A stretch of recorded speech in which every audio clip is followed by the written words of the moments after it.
शर्म खाओ कर्नल साहब, is this how you behaving?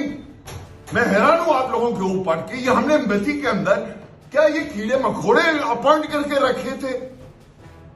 यार तुम लोग खुदा की कसम वर्दियां पहनते हो, तुम्हें इतना नहीं मालूम कि यार आन के पिटीशन दे और थैंक यू करके अंदर चले जाए, बात खत्म हो गई।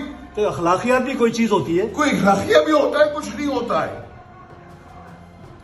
कौन से कर्नल साहब से बात हो रही है? कर्नल आसफ। कौन?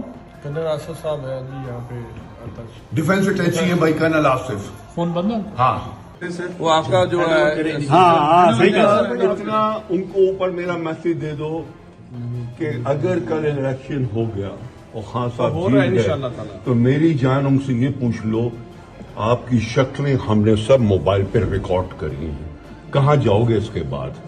इसके बाद आपको दूसरी पोस्टिंग मिलेगी दादू के अंदर, वो हैदराबाद के पास है जगह। मैं समझा आप सर रिसीव करें। नहीं, कोई बात नहीं, चल आगे प्रोटोकॉल ऑफिसर आगे।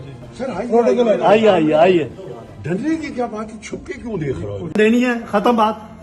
भागा जा रहा है डर के मारे कि मार जान से ना मार दे। नहीं भाई, ये जो है ना, ये आप इनको जो है यार मत आप इन्वॉल्व हो, चाचा आप मार खाओगे पर इन्वॉल्व हुए, खामोश हो बैठ जाओ, बिल्कुल नहीं, खामोश रहो, मत एक मुंह से लफ्ज निकालिएगा। YouTube पर गुगली टीवी देखने के लिए youtube.com की सर्च बार में गुगली टीवी टाइप करें। गुगली टीवी के पेज पर सुर्ख रंग के सब्सक्रिप्शन वाले बटन पर क्लिक करना ना भूलिए। YouTube पर अपलोड होने वाली वीडियो से बाखबर रहने के लिए बेल आइकॉन पर क्लिक कीजिए। आपको हर नई आने वाली वीडियो के बारे में नोटिफिकेशन मौसूल हो जाएगा।